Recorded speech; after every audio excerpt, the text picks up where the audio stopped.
Hey, what's up? Welcome back. Welcome to another super exciting episode of the Elvis Workshop. So I got a new release today. It's been much delayed. It's been on the way for a while, but I finally got it, and I wanted to do a video on it. And woo, almost had us an incident. The Elvis Raised on Rock, Follow That Dream album, double album, release of the original album series Raised on Rock. This basically has outtakes, things like that. So kind of excited to get it, but at the same time, kind of meh.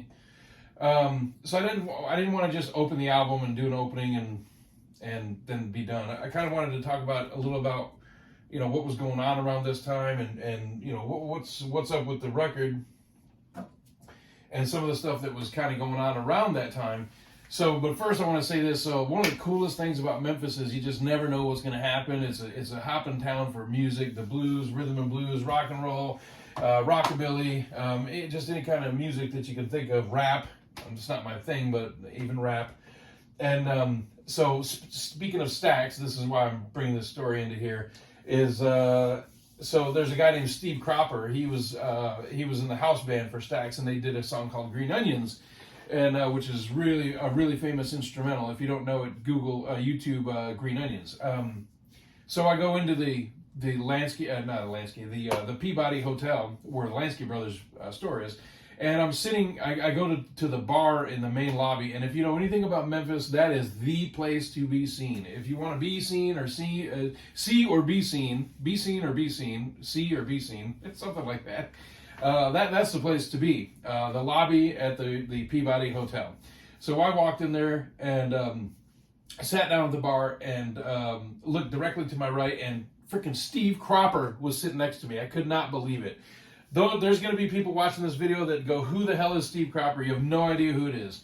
So, but like I said a few minutes ago, he was in the house band for STAX, and he played on Green Onions. So he also played with Otis Redding. He backed up Otis Redding. And Steve Cropper is an awesome person. He's a great musician and a stand-up, fantastic dude. And he actually knew Elvis. He went to Graceland when he was like 15 or 16 years old. So I sat at the bar and looked over and I went, "Holy crap, you're Steve Cropper." And he basically, he didn't say this verbatim, but he's like, "Yeah, no, I'm Steve Cropper every day." But he was super cool, and we sat and talked for like 30 minutes, and I told him, I don't mean to interrupt you and stuff. I just happened to sit here. And but he was awesome. Steve was cool. So I want to kind of share that story with the video too. So STAX was in Memphis was a one-room recording movie studio, and incidentally in the city that I guess I was raised in, Williamston, Michigan, there's a little one-room movie theater called the Sun Movie Theater, SUN Movie Theater. You can Google that too, Sun Movie Theater, Williamston, Michigan. It's a one-room theater, and I saw Ghostbusters there when it came out, when it was new, all kinds of things. But the STAX place was just the same. It's a one-room studio, one single theater that was turned into a recording studio. And anytime I go to Memphis, I usually drive by and check it out. The original building has been razed and rebuilt, unfortunately. But they did a good job with the rebuild. So anytime I turn on that street and go down that road on the way to STAX, I usually play Promised Land by Elvis or Sitting on the Dock of the Bay by Otis Redding while I'm driving up to the studio. That's kind of what I do, because I'm usually with somebody. I'm kind of giving a little bit of a tour, and so I'll play Promised Land by Elvis while we're going up there. But anyway, STAX was, for a few short years, was the hoppingest place in the country for music. I mean, they put out all kinds of great stuff. So this was I think a Walmart release, Walmart or Target. I think it was Walmart, and it says number ones, and it's all the STAX number ones. Green Onions, which I mentioned before.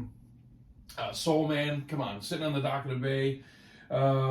There's the theme from Shaft, Mr. Big Stuff, all kinds of great woman music. Woman. I was reading. All kinds of great music. So STAX for a while was the place to be. And mostly soul, rhythm and blues, that kind of thing, and a little bit of rock and roll, but mostly soul, rhythm and blues. A lot of black artists put out some amazing, great music from STAX. and it's a great place to go visit. They do have a gift shop there. That's the shirt I'm wearing. I didn't buy this there, but they do offer it there. They have a little record store next to it, which actually back in the day they actually did have a record store there, but now it's kind of a gift shop record store. But back in the day, it was actually a real record store. But you can go there and buy some stuff. But STAX, man, there's some great music that came out of there. So I want to show you something else too, because I didn't want to make a whole video for this, so this is a perfect time to interject this album. So I got this, and you can get this on eBay. I ran across it at a record store, but it's called East Memphis Music, the hits from the STAX era. Check that out. Okay, this thing has some water damage to it. It says it's a promo only. On the bottom there you can read it says it's a promo, and this should be returned and all that stuff. But anyway, it's a 2-album set, black vinyl. I don't need to pull it out to show it to you. There's nothing super special about the way it looks, but this is just awesome. It's a map of the Memphis area with a black guitar player playing some soul or some rhythm and blues or something. And this thing is just hopping, man. It's just gnarly. It's nasty. It's dirty. It's what does that buddy guy say? It's so funky you can smell it. Yeah. This album is awesome. It's a little hard to get. You can find it though. Check this thing out. It's great.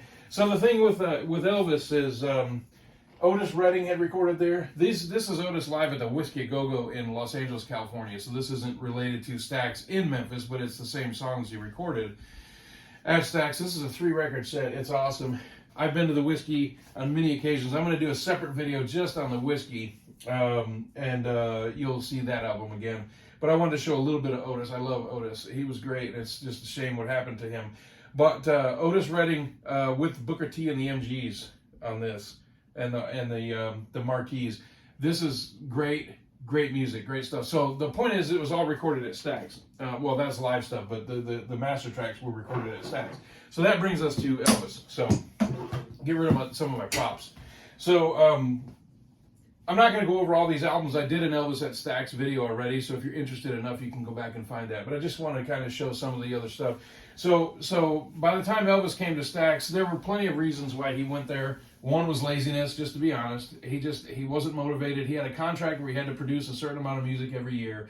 He wasn't doing it. They were trying to capture him live in concert, singing one-off songs and put those out as tracks on albums to kind of fill the material. But they said, look, man, we need you to record something. He didn't want to go anywhere. Sun was closed. He wasn't going to go take a step backwards in his opinion, or his eyes, I guess you would say. American studios, there was a fallout from the publishing issues, and he wasn't going to go back to the American studio in Memphis. And he didn't want to go to LA and all that. So he ended up going to STAX. So he went to STAX well past the prime of the recording studio. It's just the way it is. So the recording studio was kind of run down at this point. The equipment that they were using was kind of subpar. It should have never happened, to be honest with you, but it did, and it produced these 3 albums. You got the Good Times album, the Promised Land album, and the Raised on Rock album. Several sessions were done to produce these 3 albums. There was some frustration. There was a microphone that ended up missing or was stolen, and Elvis left the studio. Elvis wasn't fully engaged in the sessions. He was more worried about his karate thing and giving cars away, and it turned out to be kind of a disaster, to be honest with you. But up until about 10 years ago, the sound on all these recordings was horrible. Any kind of STAX recording material that we had it just sounded like crap, to be honest with you.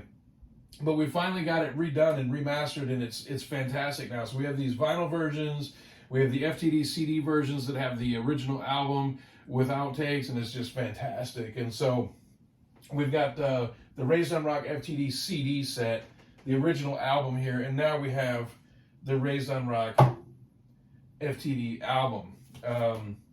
So this just came out. It was supposed to come out about 4 months ago, 3 months ago, something like that. It was delayed. I actually ordered a whole bunch of stuff, and everything came except this. They finally sent me my stuff. Everything was out except this, and they were holding it, and then they finally sent this. So I'm happy to finally have it. Unfortunately, it's kind of, I like the new artwork they did for it, but it's kind of a downer of an album, to be honest with you. The music, it says Raised on Rock, but there's not much rock about it.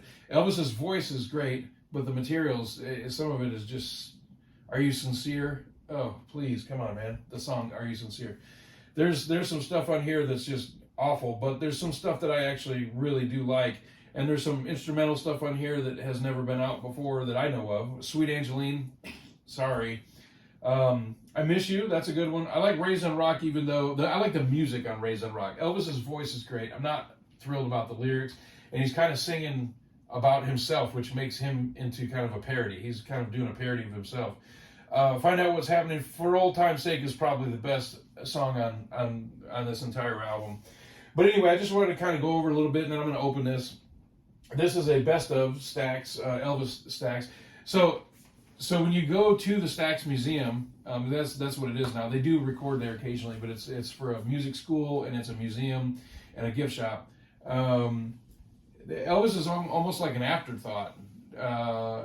They have one. The last time I went, they had one little window at the very end of the tour, which had a couple of Karate Gis and a couple albums in there. It's kind of a piss poor representation of him, but they don't want it to turn into just another Elvis pit stop on a tour. So, and I understand where they're coming from. They're more proud of their R&B and soul history and the other hits, and they don't just want it to be another stop on the Elvis tour. But listen, Elvis went there, he did record there, and he did put some good material out there, and it does help the STAX legacy that Elvis recorded there. So I don't know why they kind of look at it as a negative. When you go into the gift shop, there's not much Elvis material at all. Even the stuff he recorded there is hard to find there.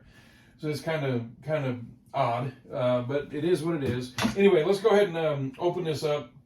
So these are the 3 original albums of material that were recorded at STAX by Elvis, and then this is a best of the best box set. I have a single disc CD of this too, which I didn't put up here, but that's actually really good.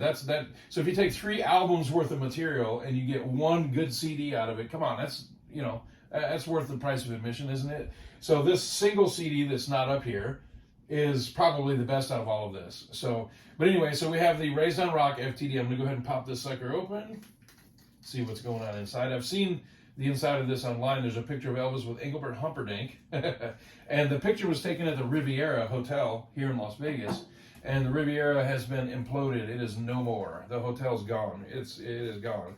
But it's a cool shot of Elvis with Engelbert. So I'm going to pull this plastic off. Yes, as you know, I pull all my plastic off. And it does have a hype sticker on it. I will get that hype sticker off after the video. Hype sticker. See you later. I'll get that when I'm done. So I'm going to go ahead and open this up. And there's the picture. So they took Engelbert out, but this is Elvis with Engelbert Humperdinck in the Riviera Hotel here in Las Vegas. Pretty cool. Digging the artwork. That's commonly referred to as the Superman suit because it's kind of like a starburst kind of thing, like an exploding something or other. Let's go ahead and look at the albums. I think they're just going to be standard black. Yeah, just standard black vinyl.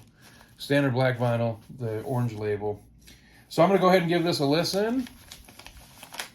And I'm going to do a STAX video here in the future, so I'll talk about the sound on this and kind of give my opinion on the results. It's not a great album. There are a couple of great songs on it. I'm glad to have it. I like what they did with the new artwork on it. Good to go. Oh, I do this every single time. I always forget. Video's over. So thank you for watching. Not super exciting, but I hope it wasn't too bad. Hopefully I kept you entertained at least for a few minutes and turned you on to something over here. If you enjoyed the video, please like, share, subscribe, tell your friends, all that good stuff. So one last thing, don't leave yet. If you like this video, that's awesome. And if you didn't, it's because you ain't nothing but a hound dog, baby. Next time. See you later.